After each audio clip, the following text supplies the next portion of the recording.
स्वतंत्रता का बोध, निज भाषा, निज संस्कृति, राष्ट्रीय चेतना, राष्ट्रीय परंपराएं, इनके प्रति न केवल जागरूक करता है, उनके संरक्षण और परिरक्षण के लिए प्रेरित भी करता है। जिनके मनोमस्तिष्क में मातृभूमि के लिए, स्वदेश के लिए अगर रक्षा का, समर्पण का भाव नहीं है, तो कवि यहां तक कहता है, वह नर नहीं नर पशु निरा है और मृतक समान है। यानी मनुष्य होकर यदि मातृभूमि के प्रदेय के प्रति, ऋण के प्रति हम कृतज्ञ नहीं हैं, तो ये हमारे लिए बहुत चिंता का और लज्जा का विषय भी है। जिस मातृभूमि ने हमें अपने हृदय से लगाकर रखा, हमारा लालन पालन किया, हमें एक सभ्य सुसंस्कृत नागरिक बनने में अपनी रचनात्मक भूमिका निभाई, जिस देश ने हमें एक अस्मिता, एक पहचान दी, उस देश की रक्षा के लिए, उस देश की आज़ादी के लिए, उस मातृभूमि को शोषण मुक्त कराने के लिए हम सब भारतवासी तन से, मन से और धन से, मन से, वचन से और कर्म से समर्पित हैं। वंदे मातरम की मूल भावना जिस साहित्यकार के सृजन और चिंतन की मूल भावभूमि बनती है, फिरंगी शासन का दिल स्वतः ही उसके गर्जन की गूंज से थर-थर कांपने लगता है। इसलिए मरण का त्योहार जवानी, सिपाही, विद्रोही, कैदी और कोकिला जैसी क्रांति लहरियां प्रकट होती हैं, कविताएं जन्म लेती हैं, कर्मवीर की जन्मजात वीरता का बखान करती हैं। बाल गंगाधर तिलक के मराठा और हिंद केसरी की अग्निशिखा में ज्वालाओं को निमंत्रित करने वाला वह शूरवीर, प्रभा और कर्मवीर की क्रांति लौ जलाकर पराधीनता के भयावह और अंधकारमय चक्रव्यूह को ललकारता है। माखनलाल चतुर्वेदी वास्तव में इस दृष्टि से राष्ट्र कवि हैं।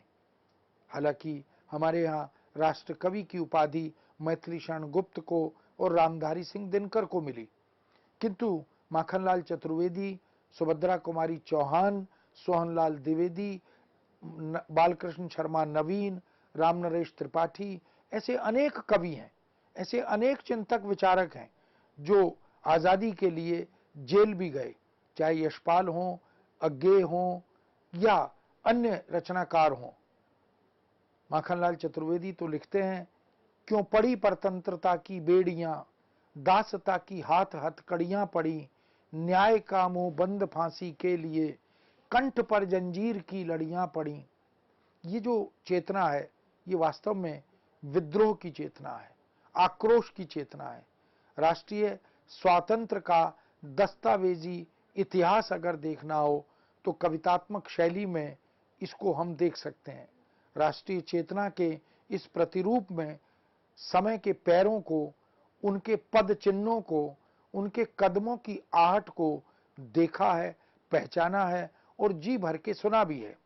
प्रेम, प्रकृति, आध्यात्मिक चेतना, संसार में राष्ट्रीय चेतना की विद्रोही शंखनाद से निमंत्रण देते रहने वाले इस मां भारती के जागृति पुत्र ने बांसुरी वादन से मंत्र मुग्ध करके गुलाब की काली अंधियारी रातों को चिर निद्रा में सुलाया, स्वतंत्रता की मीठी उनींदी और शोक मस्ती भरी सुबह को जगाया।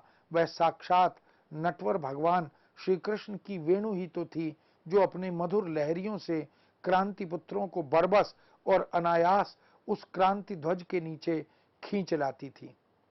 एक ध्वज के नीचे एकत्रित होना, धर्म भेद, जाति भेद, समुदाय भेद, भाषा भेद, क्षेत्र भेद, इन सब से ऊपर उठकर जब स्वर लहरियां उस मधुर वेणु की गुंजरित होती हैं, जिसमें आजादी के स्वर सुनाई देते हैं, तो शूरवीर अपने सब भेद भुलाकर एक स्थान पर एकत्रित हो जाते हैं। बलिदान की दृढ़ भावना से सुसज्जित राष्ट्रीय प्रगीतों को जन जन के आंचल में क्रांति पुष्प या जागृति प्रतीक सा बांटता हुआ यह महासाधु तप, त्याग, अहिंसा और प्रेम का पुजारी भी बनता है।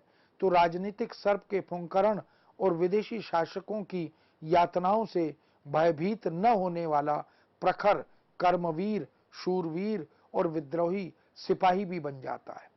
ये हिंदी जगत के कवियों का वास्तव में अविस्मरणीय स्तुत्य प्रदेय है।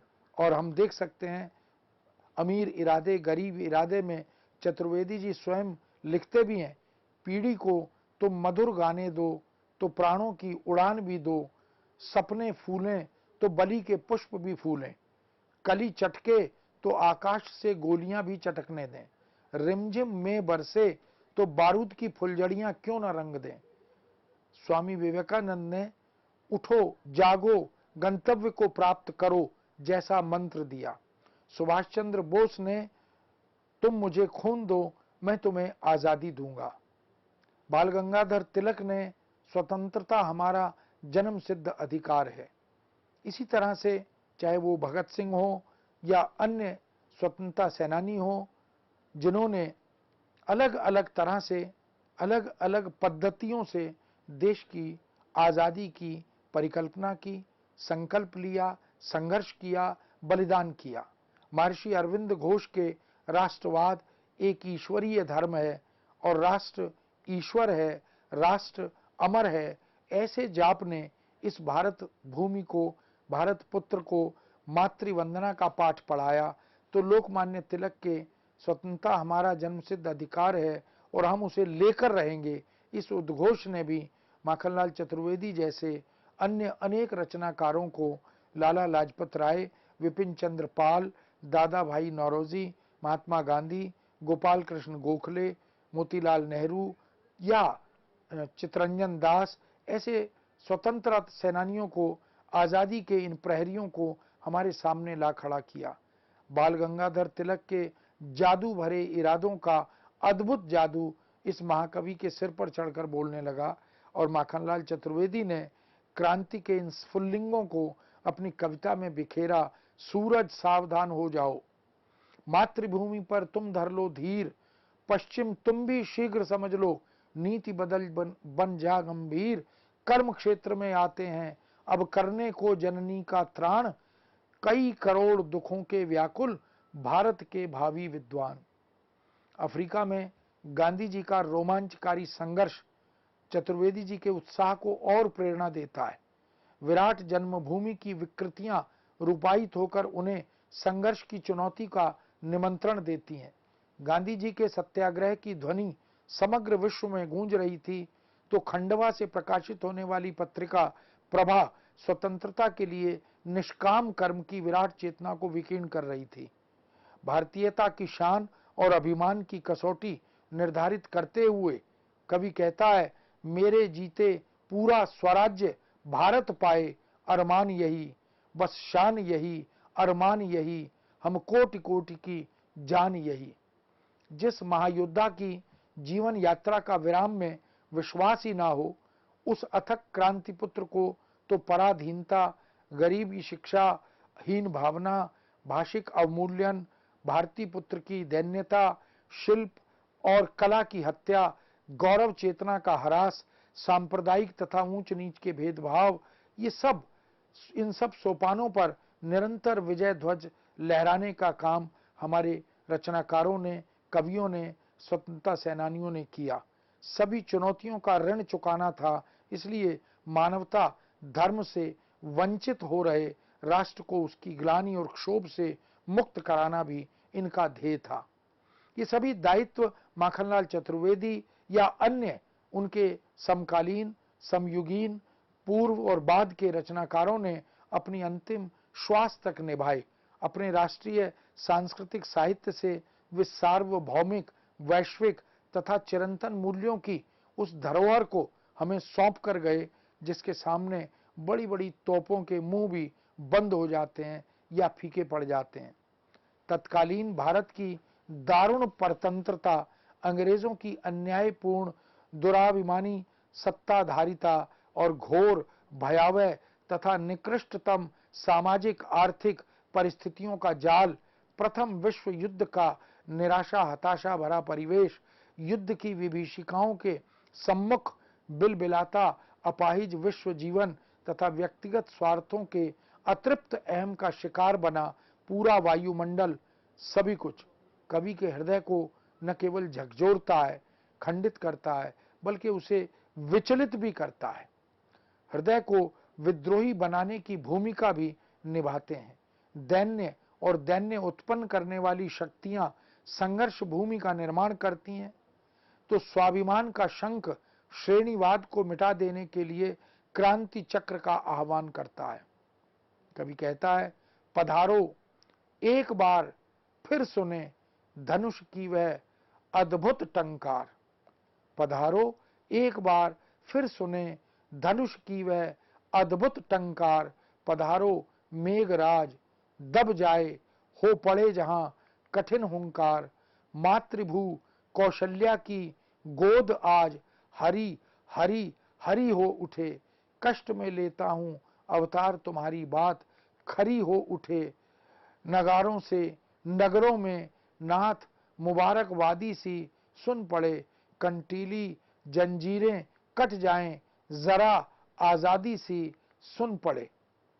ये जो कामना है ईश्वर के प्रति एक राष्ट्रभक्त की आर्द्र स्वर में की गई प्रार्थना है।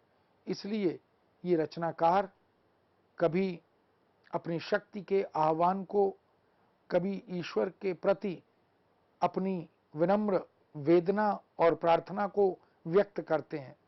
नवीन युग और नई पीढ़ी का आह्वान और संस्कार दे सकने वाले परम आस्तिक की उस जागरूक, स्वाध्यायी, समर्पणशील, निर्भीक तथा स्वातंत्र प्रिय सौंदर्य दृष्टि को जितनी बार नमन करें वह कम है। हम कृतज्ञ हैं इन राष्ट्र प्रेमियों के प्रति, इन राष्ट्र भक्तों के प्रति, इन राष्ट्र सेवकों के प्रति, जिन्होंने हमें एक मुक्त गगन प्रदान किया और चारों तरफ हरियाली, खुशहाली इसको हमें उपलब्ध कराया, जिसने हिंदू मुस्लिम एकता की महत्ता को अनुभव किया, पहचाना और भावानुकूल अनुरोध भी किया कि इस भेदभाव की संकीर्णता में मानव जीवन ही नहीं, इस जीवन का जनक भी कलंकित होता है। इसलिए कहते हैं, मंदिर हो या चांद चमकता, मस्जिद में मुरली की तान, मक्का हो चाहे वृंदावन, होवें आपस में कुर्बान। हिंदी माता की दोनों आंख, नाक को रखकर बीचों बीच, अश्रु की उज्जवल धारा छोड़, प्रेम का पौधा देवें सींच। ये जो प्रेम का बीज वपन है, ये जो प्रेम की पल्लवित पुष्पित होने वाली वाटिका है, इसकी रक्षा, इसका संरक्षण मानव धर्म है, राष्ट्रीय धर्म है। हम सबको मिलकर इस देश के लिए, इस देश की कृपा और अनुकंपा के लिए कृतज्ञ होना चाहिए। यही नहीं, इस गुलाम और अनपढ़ देश में मनुष्य को अशिक्षा के अभाव में तिल तिल कर पिसते या शोषित होते भी कवि ने देखा है। उस शोषण की पीड़ा और कथा को सुना है, गुना गुनगुनाया तथा जन जन को सुनाया भी है। अन्न नहीं है, फीस नहीं है, पुस्तक है न सहायक हाय। जी में आता है पढ़ लिखने, पर हमारा है नहीं उपाय। कोई हमें पढ़ाओ भाई, हुए हमारे व्याकुल प्राण। हाहा रोते फिरते हैं भारत के भावी विद्वान। यह देश अशिक्षा से, यह देश निरक्षरता से त्रस्त था। इस देश को फिर से विश्व गुरु बनाने का जो स्वप्न और संकल्प था, उसको इन रचनाकारों ने दोहराया। भारत की आत्मा से साधारणीकृत होकर इस भारतीय आत्मा ने उद्बोधन क्षमता, संघर्षोन्मुखता, प्रखरता, स्पष्टता के कारण अपनी एक विशिष्ट पहचान बनाई, और यह विशिष्ट पहचान ही उनके सामाजिक और राष्ट्रीय सरोकारों को रेखांकित करती है। माखनलाल चतुर्वेदी जबलपुर से सन 1928 में संपादन करते हुए जब प्रकट हुए और करमवीर के पहले अंक के संपादकीय में उन्होंने गुलामी की जंजीरें काट फेंकने का जो उद्घोष किया, वो वास्तव में विलक्षण था। किसान, मजदूर, छोटे बड़े, अमीर गरीब, पढ़े बेपढ़े, स्त्री पुरुष, बच्चे बूढ़े, सभी को इस कर्म स्थल पर मातृ सेवा के दायित्व निर्वाह की मंजिल पाने के लिए आत्मविश्वास दिया, प्रेरित किया, उन्हें दीप शिखा हाथ में सौंपी और कहा, हमारी आंखों में भारतीय जीवन गुलामी की जंजीरों में कसा दिखता है। हृदय की पवित्रता से हम प्रयत्न करेंगे कि वो जंजीरें फिसल जाएं, कट जाएं, टूट जाएं। हम स्वतंत्रता के हामी हैं, मुक्ति के उपासक हैं। चलो सजाओ, सैन्य समय की भरपाई के दिन आए हैं। चलो सजाओ, सैन्य समय की भरपाई के दिन आए हैं। आज प्राण देने युग की तरुणाई के दिन आए हैं। हिमगिरी मुकुट कहाता अपना, अरे मुकुट पर बार सहोगे। गंगा जमुना मांग रही है, बलियां क्या इनकार करोगे। गंगा मांग रही है मस्तक, जमुना मांग रही है सपने। आज जवानी स्वयं टटोलने, सिर हथेलियां अपने अपने। ये जो वास्तव में जागरण और जागृति के गीत हैं, ये देशवासियों में एक उमंग, एक उत्साह, एक ऊर्जा, एक ओज का संचार करते रहे। और युवा वर्ग, इस देश के नागरिक अपने घरों से, परिवारों से निकलकर इस आज़ादी के आंदोलन में जुड़े और उन्होंने देश को आज़ाद कराने का जो संकल्प था उसे पूरा भी कर दिखाया। राजनीति या समाज में, साहित्य में, और एक समय ऐसा भी आता है कि कारागृह का अंधकार छटने लगता है। आज़ादी का मदमाता और स्फूर्ति भरा प्रकाश पुंज उदित होकर चारों ओर विकीर्ण होने लगता है। जवानी की बलि अपने ध्येय पर पहुंचती है। कैदी कोकिला का स्वर परतंत्रता की जकड़ को काट फेंकता है। झोपड़ियां अमर सुहागिन बनने लगती हैं।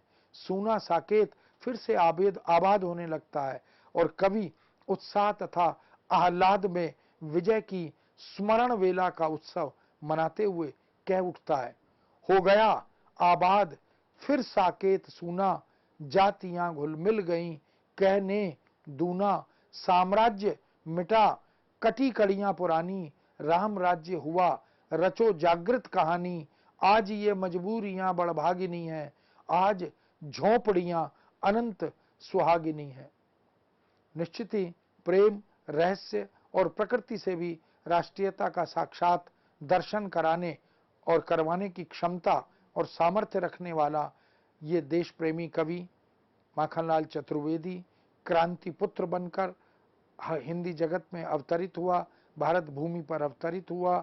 और इसी प्रकार के सभी स्वतंत्रता सेनानियों के प्रति कृतज्ञता ज्ञापित करने वाले, आज़ादी के दर्शन से हमें परिचित और अवगत कराने वाले, आज़ादी के मनोविज्ञान का बोध कराने वाले ऐसे अनेक रचनाकार जिन्होंने ऐतिहासिक गौरव को, सांस्कृतिक हमारी विरासत और परंपरा को आख्यानों के माध्यम से व्यक्त किया। पराधीनता से जन्मे असंतोष को आक्रोश की ज्वाला में भस्म कर दिया। राष्ट्रदेव की उपासना में दत्तचित्त रहने वाले पुजारी बन गए। क्रांति यज्ञ में समिधा बनकर निरंतर स्वयं को होम करने का धैर्य और पथरीली धरती का सौंदर्य जिस कवि के पास हो, दुर्धर्ष चट्टानों का प्रतिध्वनित विद्रोही स्वर और अन्याय के सामने घनघोर गर्जन करने वाले बादलों की तरह सीना तान कर अड़ जाने का हठ जिन कवियों के पास हो, निश्चित ही वह कवि, वह लेखक समुद्री तूफानों में भी अडिग और अविचलित खड़े रहते हैं। युग की अंतर्ध्वनि को सुनने की शक्ति और उस अंतर्ध्वनि के घनघोर नाद को जन जन तक पहुंचाने का साहस रखने वाले ये कवि हिंदी जगत की वास्तव में शान है। इन्हें शत शत नमन हम करते हैं। शक्ति, साहस, धैर्य, ऊर्जा के इन कवियों ने अपनी पंक्तियों में, अपनी कविताओं और गीतों में वास्तव में जो बोध जागृत किया वह प्रणम्य है, वह स्तुत्य है। क्या जले बारूद हिम के प्राण पाए, क्या मिला जो प्रलय के सपने न भाए। धरा यह तरबूज है दो फांक कर दे, चढ़ा दे स्वातंत्र प्रभु पर अमर पानी। विश्व माने तू जवानी है जवानी। यह देश है वीर जवानों का, इस गीत को जब हम याद करते हैं साहिर लुधियानवी का, तो हमें इस देश के प्रति कृतज्ञता का बोध रखने वाले रचनाकारों, गीतकारों, हमारी कला, हमारी संगीत कला, चित्रकला, मूर्ति कला, नृत्य कला, गायन कला, मनोरंजन का लोक, इन सब में पूरा सिनेमा जगत इस बात का साक्षी है कि उन्होंने तरह तरह के कथानकों से, तरह तरह के गीतों से, तरह तरह के संवादों से इस देश के निवासियों के मनोमस्तिष्क में न केवल स्वातंत्र चेतना का संचार किया, न केवल स्वतंत्रता के दर्शन का बोध कराया, अपितु उन्हें सदा सर्वदा प्रस्तुत रहने की प्रेरणा भी दी। यह भी बताया कि यह आज़ादी दुर्लभ है, बहुत कठिनाई से मिली है, और बार बार गीतों में यह बात दोहराई भी गई, इस देश को लाए हैं तूफान से निकालकर, इस देश को रखना मेरे बच्चों संभाल कर। ये जो तमाम तरह के गीत हैं, इनको भी हम देखें, और यह देश है वीर जवानों का, अलबेलों का, मस्तानों का, इस देश का यारों क्या कहना, यह देश है वीरों का गहना, यहाँ गाते हैं रांझे मस्ती में, मचती हैं धूमें बस्ती में, पेड़ों पे बहारें झूलों की, राहों में कतारें फूलों की, यहाँ बसता है सावन बालों में, खिलती हैं कलियां गालों में, कहीं दंगल शोक जवानों के, कहीं तरकस तीर कमानों के, यहाँ नित नित मेले सजते हैं, नित ढोल और ताशे बजते हैं, दिलभर के लिए दिलदार हैं हम, दुश्मन के लिए तलवार हैं हम, मैदान में अगर हम डट जाए, मुश्किल है कि पीछे हट जाए, यह देश है वीर जवानों का, अलबेलों का, मस्तानों का, इस देश का यारों क्या कहना, यह देश है वीरों का गहना। ऐसे अनेक गीत हम देख सकते हैं जो समय समय पर हम, जो लगभग 90 वर्ष का संघर्ष काल हमारी आज़ादी को प्राप्त करने का रहा, उनमें आज़ादी से पहले की हिंदी सिनेमाई जो गीत दुनिया है, गीतों की दुनिया है, भरत व्यास के गीतों को देखें, या तमाम दूसरे जो हिंदी के प्रतिष्ठित रचनाकार कवि रहे, उन्होंने भी आज़ादी के गीतों का सृजन किया। रामधारी सिंह दिनकर तो अंगार हैं साथी, उसे भी देख जो भीतर भरा अंगार है साथी, शिखर पर तू न मेरी राह बाकी, दाहिने बाएं खड़ी आगे दरी है मौत सी, विकराल मुंह बाएं, कदम पीछे हटाया तो अभी ईमान जाता है, उछल जा कूद जा पल में दरी है पार है साथी, न रुकना है तुझे झंडा उड़ा केवल पहाड़ों पर, विजय पानी है तुझको चांद सूरज पर सितारों पर, वधु रहती जहां नरवीर की तलवार वालों की, जमी वह इस जरा सा आसमां के पार साथी, भुजाओं पर मही का भार फूलों सा उठाए जा, कपाए जा गगन को इंद्र का आसन हिलाए जा, जहां में एक ही है रोशनी वह नाम की तेरे, जमी जो एक तेरी आग का आधार है साथी। ऐसे तमाम कविताओं और गीतों में हम देख सकते हैं कि देशवासियों को न केवल प्रेरित किया, उत्साहित किया, बल्कि उनका मार्ग भी प्रशस्त किया। बच्चन ने भी जागो कि तुम 1000 साल हो चुके, जागो कि तुम 1000 साल खो चुके, जहान बस सजग सचेत आज तो, तुम ही रहो पड़े हुए न बेखबर, उठो चुनौतियां मिली जवाब दो, कदीम कौम नस्ल का हिसाब दो, उठो स्वराज्य के लिए खिराज दो, उठो स्वदेश के लिए कसो कमर, बड़ो गनीम सामने खड़ा हुआ, बड़ो निशान जंग का गड़ा हुआ, सुयश मिला कभी नहीं पड़ा हुआ, मिटो मगर लगे न दाग देश पर। मरने मिटने और अपने राष्ट्र ध्वज को शीर्ष पर बनाए रखने, हिमालय के ऊपर उसे लहराने का जो उद्बोधन है, जो गायन है, वो वास्तव में अद्भुत है। राम प्रसाद बिस्मिल जब प्राण जन से निकले, वो इस प्रकार की बात भी करते हैं, जगदीश यह विनय है जब प्राण तन से निकलें, प्रिय देश देश रटते यह प्राण तन से निकलें। भारत वसुंधरा पर सुख शांति संयुक्ता पर, शुच शस्य श्यामला पर यह प्राण तन से निकलें, देशाभिमान करते जातीय गान करते, निज बंधु व्याधि हरते, यह प्राण तन से निकले, भारत का चित्रपट हो, युग नेत्र के निकट हो, श्री जाह्नवी का तट हो, तब प्राण तन से निकलें। इस तरह मित्रों हम देख सकते हैं कि स्वतंत्रता सेनानियों ने जेल में हो या बाहर हो, संघर्ष कर रहे हो या आज़ादी के सपने बुन रहे हो, उन्होंने कहीं भी सुख से बैठने का काम नहीं किया। इस देश के लिए, इस माटी के लिए, इस देश के वासियों के लिए, नागरिकों के लिए, इस देश के ध्वज के लिए उन्होंने अपने प्राण न्यौछावर किए और हम सबको भी आह्वान किया, प्रेरित किया कि हम कृतज्ञता ज्ञापित करें।